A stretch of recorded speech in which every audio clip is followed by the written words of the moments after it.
विद्युत धारा का चैप्टर पूरा हो चुका है। इस चैप्टर में जो भी महत्वपूर्ण न्यूमेरिकल्स हैं तुम लोग बहुत बनाया भी है। इसके अलावा जो जो न्यूमेरिकल्स नहीं बनाए हो या जो न्यूमेरिकल्स ऐसा है जो तुम्हारी परीक्षा के लिए ज्यादा उपयोगी है, और कुछ न्यूमेरिकल्स ऐसे भी होते हैं जो आगे के क्लास के लिए बहुत उपयोगी होते हैं। तो परीक्षा के दृष्टिकोण से उपयोगी और आगे के क्लास के लिए भी बहुत उपयोगी जो न्यूमेरिकल्स हैं, उसमें से कुछ न्यूमेरिकल्स हम दे रहे हैं जो अभी बनाना है, उसको बता दिया जाएगा।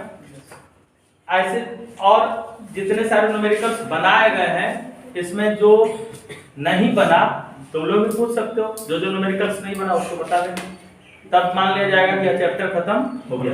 विद्युत धारा का चैप्टर पूरा पढ़ा चुके हैं जरूर, लेकिन इसके जो न्यूमेरिकल पोर्शन है ऑब्जेक्टिव भी सब लोग बना लिया, सब्जेक्टिव शॉर्ट टाइप का क्वेश्चन भी सब लोग बना लिया, लेकिन सबसे ज्यादा जरूरी है कि इसके सारे न्यूमेरिकल्स कंप्लीट हो जाना चाहिए। न्यूमेरिकल जो जो कंप्लीट तुम लोग कर लिए हो ठीक है, जो बाकी है वो पूछ लेना, और जो अत्यंत महत्वपूर्ण है बोर्ड एग्जाम के लिए और आगे की क्लास के लिए वो तुम लोग अभी बनाओ, उसको बता देता हूं। अभी पहला एक न्यूमेरिकल है, इसमें पूछा गया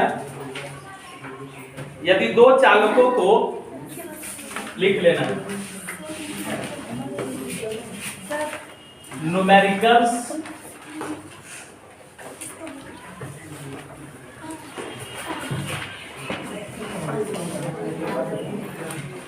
इलेक्ट्रिक करंट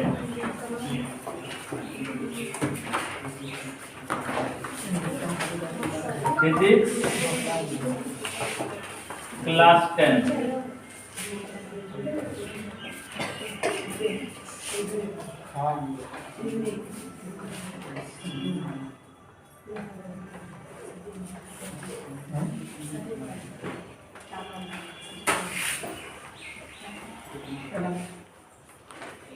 बोलते जा रहे हैं, लिखते जा रहे हैं।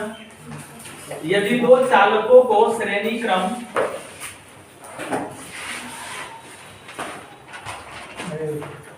यदि दो चालकों को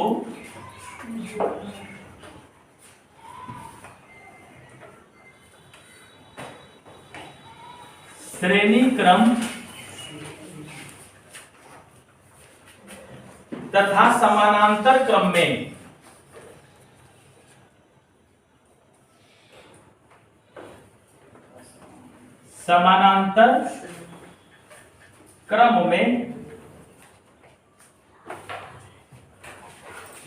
जोड़ा जाता है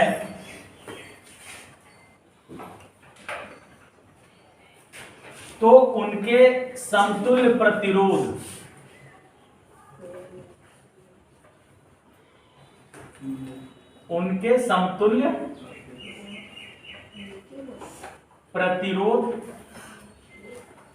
क्रमशः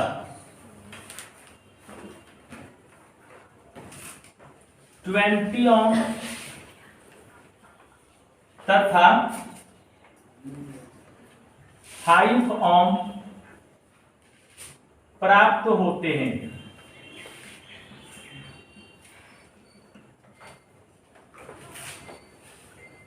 प्रत्येक चालक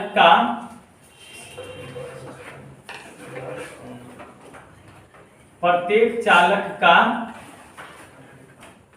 प्रतिरोध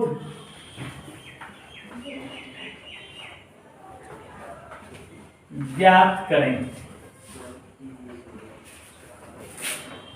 को श्रेणी क्रम तथा समानांतर क्रम में जोड़ा जाता है तो उनके समतुल्य प्रतिरोध क्रमशः 20 ओम तथा 5 ओम प्राप्त होते हैं। प्रत्येक चालक का प्रतिरोध ज्ञात करें। यहां से शुरू कर रहे इसको बनाने का। सीरीज में जब जोड़ा जाएगा according to question let this resistance, माना कि प्रतिरोध R1 तथा R2 हैं। R1 plus R2 is equal to 20 ohm. 20 ohm. That is first equation. Again 1 by R1, 1 by R2 is equal to 1 by R. 1 by R का value दिया हुआ 5, ये हो गया सेकंड इक्वेशन। अब R1 प्लस R2, यहाँ R1 plus R2 is equal to 1 by R1 plus R2 20, फिर R1 R2 1 bye 5, यहाँ R1 R2 is equal to 100। R1 minus R2 का होल स्क्वायर बराबर R1 प्लस R2 का whole square minus 4R1 R2। R1 R2 का मान कितना है 24। A plus B का होल स्क्वायर बराबर A plus B whole square minus 4ab का फॉर्मूला है। ए के बदले R1 है, बी के बदले R2 है।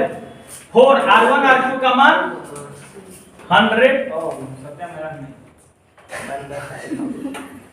अब यहाँ 20, फिर ये 20 स्क्वायर। अब R1 माइनस R2 का मान 0।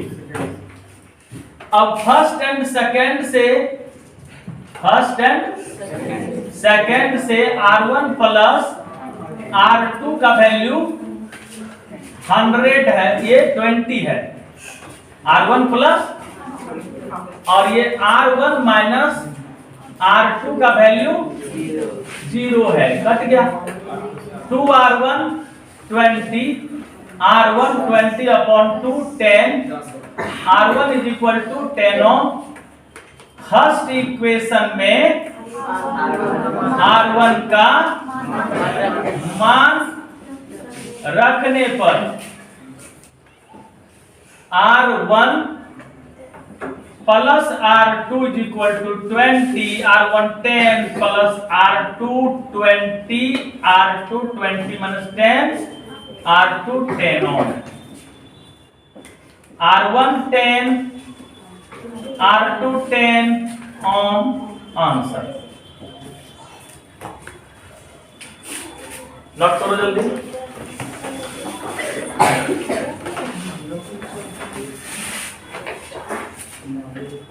क्वेश्चन तो पहले नोट हो चुका है।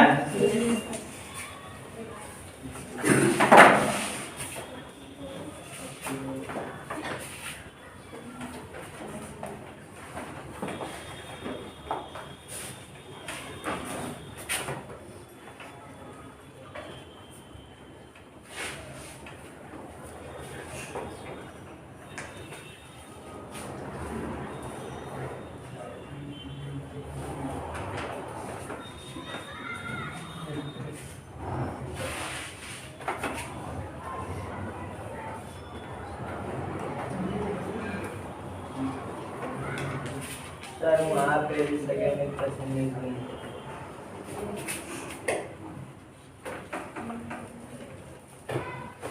again 1 by R1 plus 1 by R2 बराबर 1 by 5 तो वहाँ भी सही है। फर्स्ट सेकंड यहाँ, यही सेकंड इक्वेशन यहाँ।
I का मान ज्ञात करें।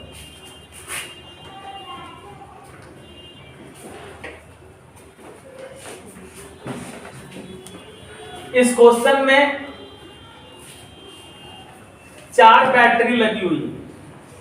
ये जो फिगर दिया गया इसमें कितनी बैटरी है? 4 बैटरी है। 5 वोल्ट 5 वोल्ट 5 वोल्ट फिर 5 वोल्ट की 4 बैटरी सीरीज में जोड़ी गई। किस क्रम में है? सीरीज में। और प्रत्येक का इंटरनल रेसिस्टेंस, सेल के भीतर का प्रतिरोध, जिसको छोटी आर कहते हैं, ये 4 ओम 4 ओम 4 ओम और फिर ये 4। अब यहां छोटी आर का मान कितना है? 4 ओम। छोटी आर किसे कहते हैं? सेल के भीतर पाया जाने वाला प्रतिरोध आंतरिक प्रतिरोध कहलाता है, जिसको स्मॉल आर से व्यक्त किया जा रहा है। अब यहां सेल की संख्या कितनी है? n का वैल्यू 1 2 3 4। सेल की संख्या भी 4 है। प्रत्येक सेल का विद्युत वाहक बल यानी वोल्ट कितना है? E का मान 5 वोल्ट। फिर R इज इक्वल टू 2 ओम, फिर 2 ओम। ये दोनों सीरीज, फिर ये दोनों सीरीज, तो ये दोनों सीरीज में है। तब इसका R का मान कितना होगा? तो 2 ओम और 2 ओम, या R1 2 plus 2 is equal to 4 ohm. फिर R2 इज इक्वल टू इधर से 2 प्लस 2 इज इक्वल टू। अब ये R1 है, दोनों मिलकर R1 2 और 2 4, R2 2 और 2 4। अब ये दोनों आपस में आमने सामने, चूंकि डिवाइड हो रहा है ना, एक इधर गया और एक इधर गया, वो पैरेलल हो गया। तो पैरेलल का फॉर्मूला 1/R 1/R1 1/R2। अब 1/R is equal to 1/R1 plus 1/R2। अब यहां इधर बढ़ा रहे इसको,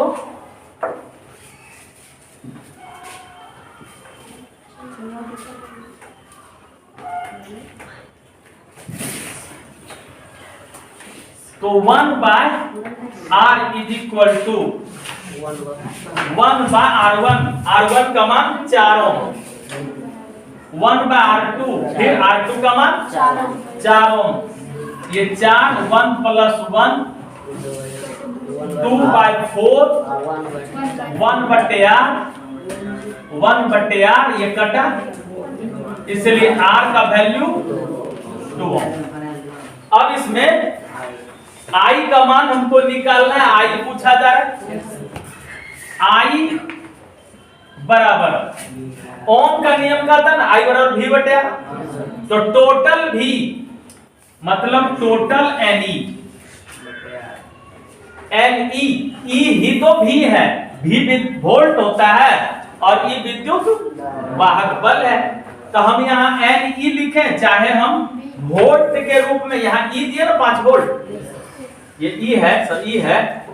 वोल्ट यानी V भी लिख सकते थे और विद्युत वाहक बल भी लिख सकते, ये विद्युत वाहक बल के रूप में लिखा गया। तो NE बटे R प्लस NR माने कुल प्रतिरोध, कुल विभवांतर बटे कुल प्रतिरोध, कुल धारा बराबर कुल विभवांतर बटे कुल प्रतिरोध। कुल विभवांतर में एक का विभवांतर 5 वोल्ट है और यहाँ 4 को है, तो 4 गुना 4 into 5। कैपिटल R का वैल्यू कितना है? 2। N का मान कितना है? 4। और R का मान कितना है? कैपिटल R का मान, कैपिटल R नहीं, यहाँ स्मॉल R, स्मॉल R का मान कितना है? 4। अब ये 20 और 4 तो 16 को 18, ये 10 और ये 9, तो 10/9 एम्पियर, 10/9 एम्पियर आंसर। फिर से इसको समझा रहे हैं। ये चित्र है, इस चित्र में यहाँ एक प्रतिरोध है, यहाँ एक दूसरा प्रतिरोध है। तो देखना यह है कि जो करंट इधर प्रवेश कर जाएगा वही करंट ना इसमें भी आएगा, जो इधर से जाएगा वही इसमें आएगा। तो ये दोनों सीरीज हो गया, सीरीज में 2 और 2 4। फिर इधर से जो करंट जाएगा वही इधर से भी जाएगा, तो यहाँ भी 2 और 2 4। अब जो इधर से जाएगा और जो इधर से जाएगा वो तो दोनों अलग अलग करंट रहेगा। तो जब अलग अलग करंट रहे तो समानांतर, सेम करंट रहे तो सीरीज। तो यहाँ ये दोनों 4 हुआ, ये दोनों भी 4 हुआ। तब R1 का मान 4 और R2 का मान 4, 2 और 2 4, फिर 2 और 2 R1 का मान 4 हो गया, R2 का मान 4 हो गया। अब दोनों को पैरेलल जोड़ दिए तो 4 और 4 का एलसीएम निकाल लिए, क्या निकल गया? R बराबर बाह्य प्रतिरोध, मतलब सेल के बाहर जो रेसिस्टेंस लगा हुआ है ये पूरा यहाँ से यहाँ तक, इसको बाह्य प्रतिरोध के नाम से। यह बाह्य प्रतिरोध का मान कितना निकल गया? 2 ओम। और भीतर का प्रतिरोध यानी सेल के भीतर का प्रतिरोध कितना है? तो यहाँ 4 4 4 4 तो 16 हो जाएगा, यानी 4 सेल है और सबका आंतरिक प्रतिरोध स्मॉल r का मान 4 ओम है। तो 4 जो 16। अब यहाँ 16 और ये 2 कितना हो गया? 18। और ऊपर में कुल विद्युत वाहक बल यानी कुल वोल्टता, कुल वोल्टेज कितना होगा? तो 5 5 5 और 5 यानी 4 वो सेल का। यहाँ लिखे n गुना ई, n के बदले 4 और ई का मान कितना है? 5। तो हो जाएगा 4 5। तो ये 20/18 बराबर 10/9 एम्पियर की धारा इससे होकर प्रवाहित होगी। नोट कर लो इसको भी जल्दी से।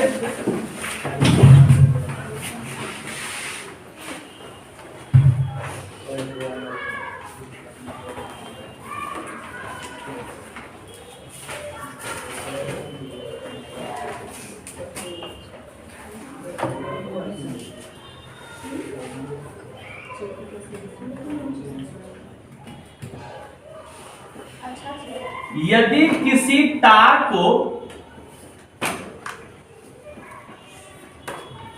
खींचकर उसकी लंबाई को दुगुना कर दिया जाए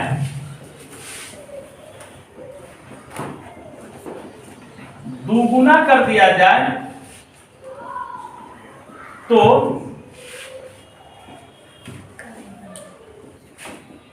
इस तार के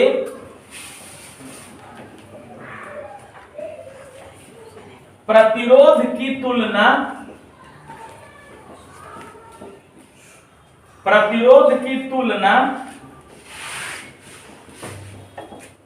तार की प्रारंभिक लंबाई के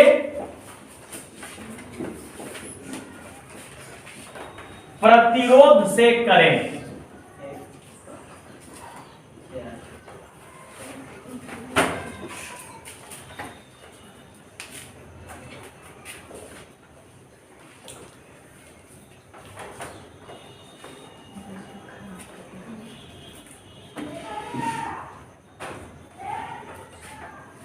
उतार लिया गया, जल्दी उतार।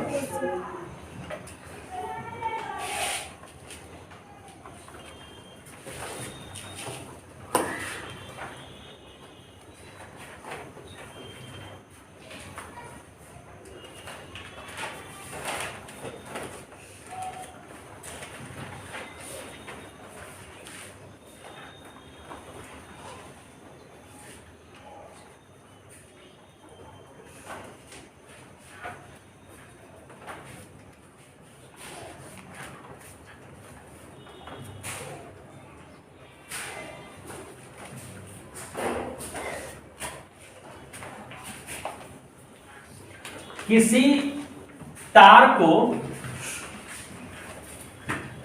खींचकर उसकी लंबाई को दुगना की जाती है। इसमें दो ढंग का प्रश्न आता है। एक है कि तार को जोड़कर उसकी लंबाई को बढ़ा दुगना कर दिया गया, और एक है कि तार को खींचकर उसकी लंबाई को दुगना कर दिया जाए। तो तार को खींच कर यहाँ किया जा रहा है, इसके लिए ये कैसे बनेगा, आप जोड़ कर करेगा तब कैसे बनेगा, दोनों जानना है। तो देखो ये तार पहले से था, यह तार पहले से L मीटर लंबा था, उस समय इसका एरिया A था क्रॉस सेक्शन का। अब यदि इस तार की लंबाई को खींच कर बढ़ा दिया गया तो तार पतला हो जाएगा। तो लंबाई कितना करने का रहा, लेकिन वॉल्यूम में कोई परिवर्तन, लेकिन वॉल्यूम में कोई परिवर्तन होगा क्या? किसी तार की लंबाई को तुम बढ़ा रहे हो तो उसका वॉल्यूम बदल नहीं पाओगे। वॉल्यूम इसका यदि पहले से भी है तो इसका भी वॉल्यूम भी ही रहेगा, उसी को तो तुम खाली खींच दिया तो उसके वॉल्यूम में कोई परिवर्तन नहीं होगा। अब इसका वॉल्यूम यदि V1 है, इसका वॉल्यूम V2 है, तो वॉल्यूम होना चाहिए बराबर, V1 का मान V2 के मान के बराबर हो जाएगा, क्योंकि तार को खींच के जोड़ के यदि करेंगे तो वॉल्यूम बदल जाएगा, लेकिन तार तो वही था, हम उसी तार को खींच के बदल दिए तो उसका वॉल्यूम कभी नहीं बदलता। हम किसी वस्तु को लंबा था पीट कर गोल कर दिए तो वॉल्यूम बदला। हम किसी वस्तु को पहले से गोल था उसको पीट कर लंबा कर दिए तो वॉल्यूम बदला। हम बाहर से कोई न कोई सामान उसमें जोड़े नहीं है और उससे कुछ निकाले भी नहीं है तो वॉल्यूम कभी बदलेगा नहीं। शेप बदल जाने से वॉल्यूम में कोई परिवर्तन नहीं होता है। कब नहीं होता है? जब उसमें बाहर से कुछ जोड़ा नहीं जाए या उसमें से कुछ बाहर निकाला नहीं जाए तो वॉल्यूम में कोई परिवर्तन नहीं होगा। इसका वॉल्यूम क्या हो जाएगा? एरिया गुना लंबाई, और इसका वॉल्यूम क्या हो जाएगा? एरिया मालूम नहीं है कितना हो जाएगा, एरिया और गुना लंबाई। अब ये L से L, इसलिए X is equal to A/2। इसकी जो चौड़ाई है ना, इसका जो क्षेत्रफल है ना, वो पहले वाले क्षेत्रफल से आधी हो गई। तुम लोग जानते हो कि R1 बराबर रो L1 L/A पहला, यानी इस तार के लिए, और इस तार के लिए R2 रो L के बदले 2L और एरिया के बदले X। ये हो गया पहला, ये हो गया दूसरा। ये पहला तार के लिए तो R1 लिखे, दूसरा तार के लिए R2 लिखे। रो में कोई बदलाव नहीं हुआ क्योंकि तार वही है, धातु वही है। तांबा का था, ये भी तांबा का है, ये एल्युमिनियम है तो ये भी एल्युमिनियम है, इसलिए रो में कोई परिवर्तन नहीं हुआ। इसकी लंबाई L है, इसकी लंबाई 2L है, तो यहाँ लंबाई 2L लिखे। और क्षेत्रफल नीचे होता है, क्षेत्रफल X है, यहाँ भी क्षेत्रफल, क्योंकि पहले से जानते हो प्रतिरोध में लंबाई का नियम है R समानुपात L, क्षेत्रफल का नियम 1/A। अब दोनों को मिला दिए, R समानुपात L/A, और इसको स्थिरांक दे दिए तो ये L/A। ये सूत्र आया कहां से? तो प्रतिरोध का लंबाई का नियम, प्रतिरोध का मोटाई का यानी क्षेत्रफल का नियम, जिसको हम प्रस्थ काट के क्षेत्रफल का नियम के नाम से जानते हैं। यानी प्रतिरोध पर किन किन बातों का प्रभाव पड़ता है जिसमें पढ़ाए थे उस समय ये दोनों रूल से ये फॉर्मूला बताए थे।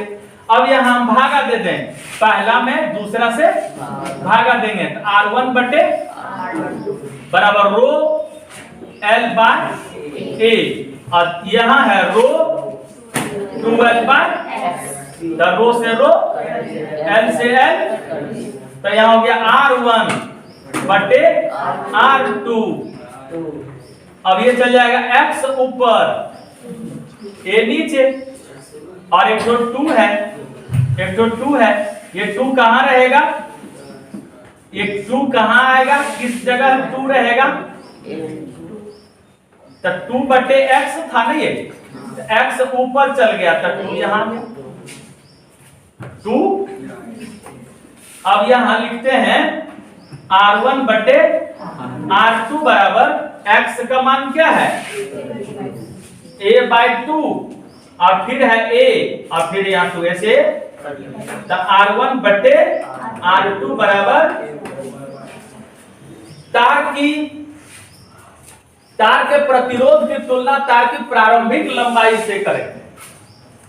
तो प्रतिरोध क्या है R2, अब पहले वाला कितना था R1, इसको उल्टा दो तो 4:1 आंसर। तार की लंबाई को 2 गुना कर देंगे खींच कर, तब प्रतिरोध 4 गुना हो जाएगा, और तो प्रतिरोध कितना हो जाएगा 4 गुना, और जोड़ कर देंगे तो लंबाई जितना गुना करेंगे प्रतिरोध भी उतना ही गुना बढ़ेगा, क्योंकि उसकी मोटाई में कोई परिवर्तन नहीं होगा। जब हम तार को जोड़ देंगे, तार को जोड़कर उसकी लंबाई को 2 गुना कर दिया गया, तब प्रतिरोध भी 2 गुना हो जाएगा। तार को जोड़कर उसकी लंबाई को 3 गुना कर दिया गया, तब प्रतिरोध भी 3 गुना हो जाएगा। लेकिन यदि कहेगा खींचकर 3 गुना कर दिया गया, खींचकर 3 गुना कर दिया गया, तब क्या हो जाएगा, 3 गुना कर दिए जाने के कारण क्या हो जाएगा, जब 3 गुना कर दिया जाएगा तो 9 गुना हो जाएगा, 2 गुना था तो 4 गुना हो गया, यानी स्क्वायर लेते जाना। समझ में आया, 2 पर स्क्वायर 2 गुना करने से, और 3 गुना करने से 3 पर स्क्वायर, 4 गुना करने से 4 पर स्क्वायर, इसी सिस्टम से ये बढ़ता है। जल्दी नोट करो।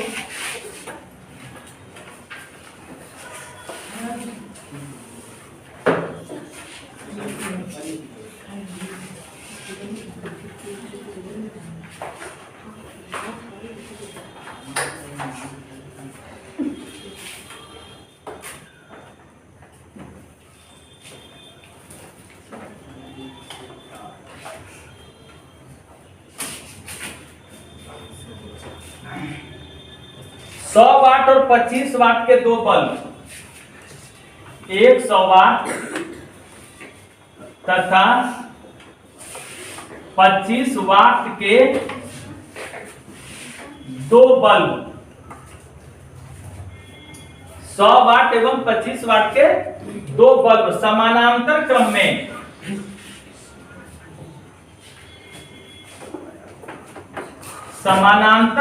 में एक स्रोत से जुड़े हैं, एक स्रोत से जुड़े हैं जिसका विभवांतर स्थिर है, जिसका विभवांतर स्थिर है। दोनों बल्बों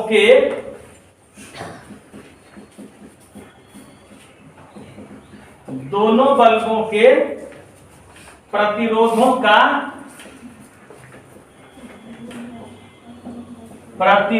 का अनुपात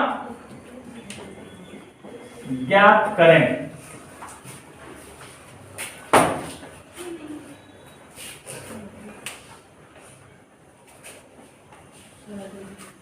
सौ वाट और 25 वाट का 2 बल्ब है, जल्दी नोट करो।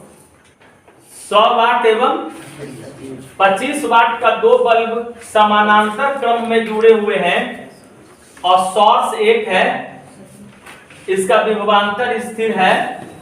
विभवांतर स्थिर है जो बोला ना, समानांतर क्रम में जुड़े होने के कारण विभवांतर में परिवर्तन नहीं होता। श्रेणी क्रम में जुड़ा हुआ रहेगा तो विभवांतर उसका अलग अलग हो जाएगा।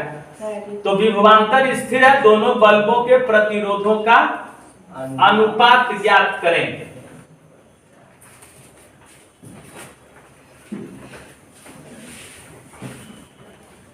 दोनों बल्बों का प्रतिरोध, जैसे P एक बल्ब का वाट है P1 100 वाट, और दूसरा W यानी P2 ये है 25 वाट।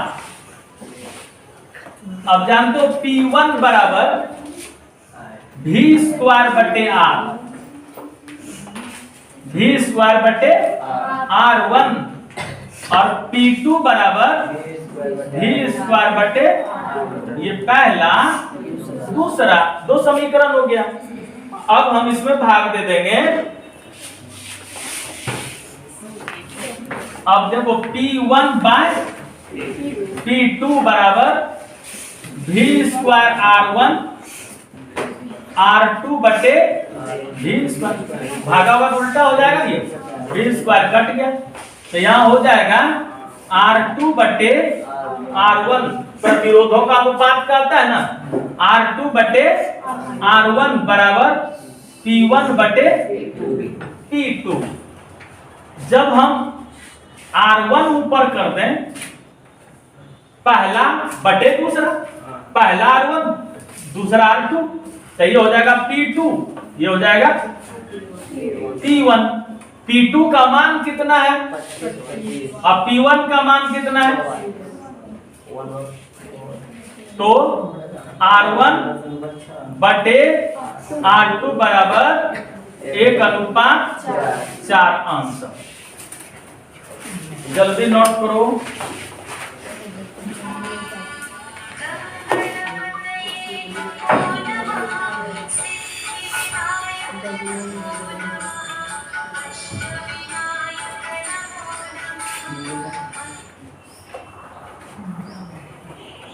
बस 2 मिनट में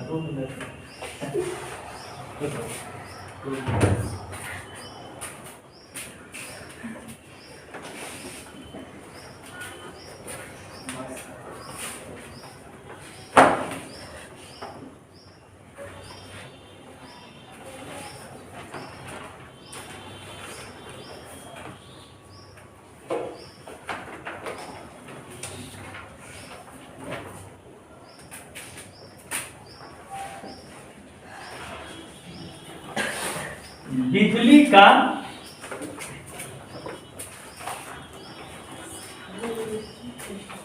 स्तरी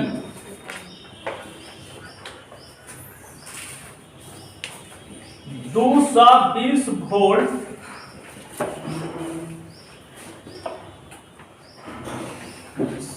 के विभवांतर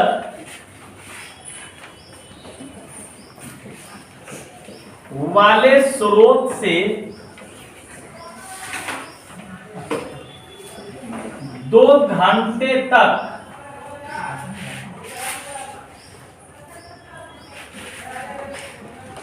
धारा प्रवाहित करने पर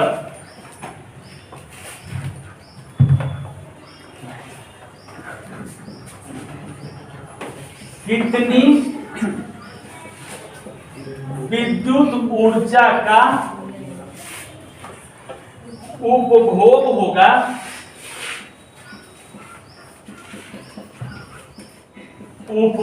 होगा, यदि स्तरी का प्रतिरोध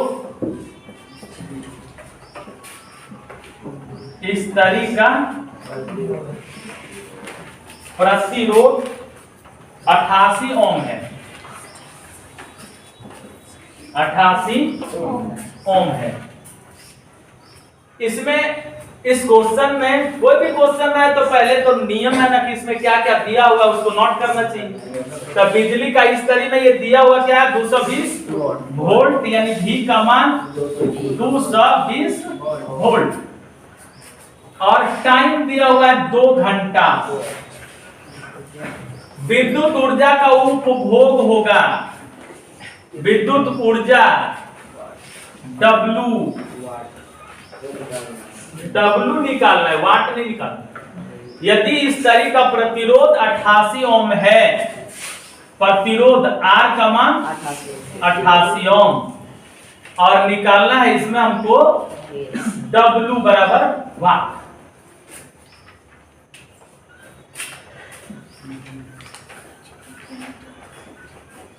तुम लोग जानते हो ये W बराबर P गुना T,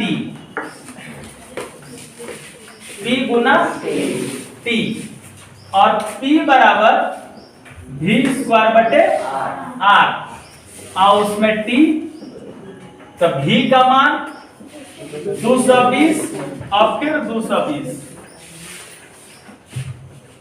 बैठे 2 मिनट तुरंत आके, और फिर R का मान 88, और टाइम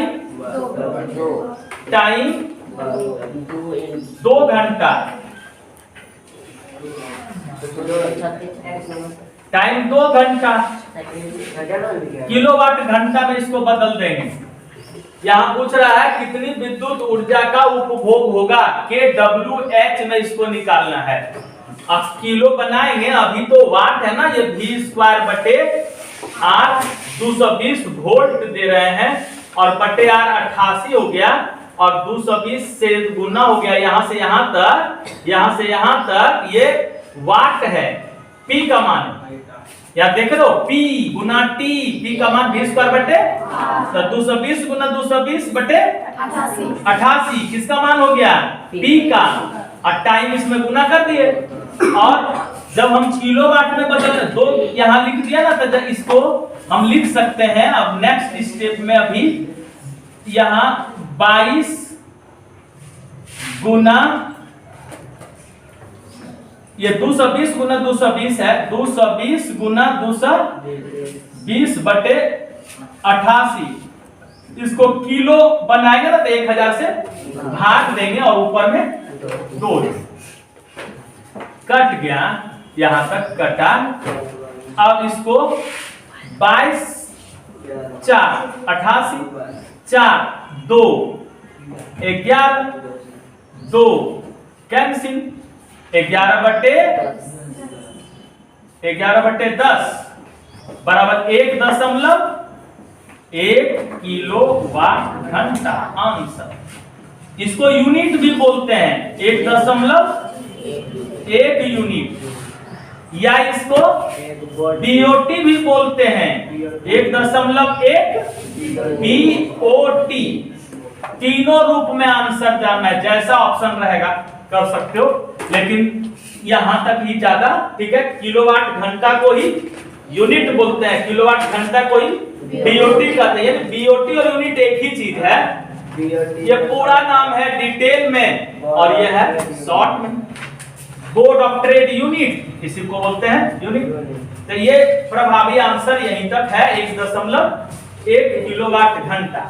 फिर से एक बार, V का मान था, टाइम 2 घंटा है, R का मान 88 ओम है, W निकालना है, W बराबर P का मान V स्क्वायर बटे R बता चुके हैं, टाइम से गुना हो गया, V का मान 220 गुना 220, R का मान नीचे लिखे 88, T का मान 2 कट गया, इसको काट दिए, हो गया 11 बटे, हो गया 1.1 किलोवाट घंटा। ये 5 प्रश्न जो थे स्टैंडर्ड क्वेश्चन है, प्रभावी क्वेश्चन है, परीक्षा के लिए उपयोगी है बहुत ज्यादा, और आगे के क्लास के लिए भी उपयोगी है बहुत ज्यादा। ठीक है।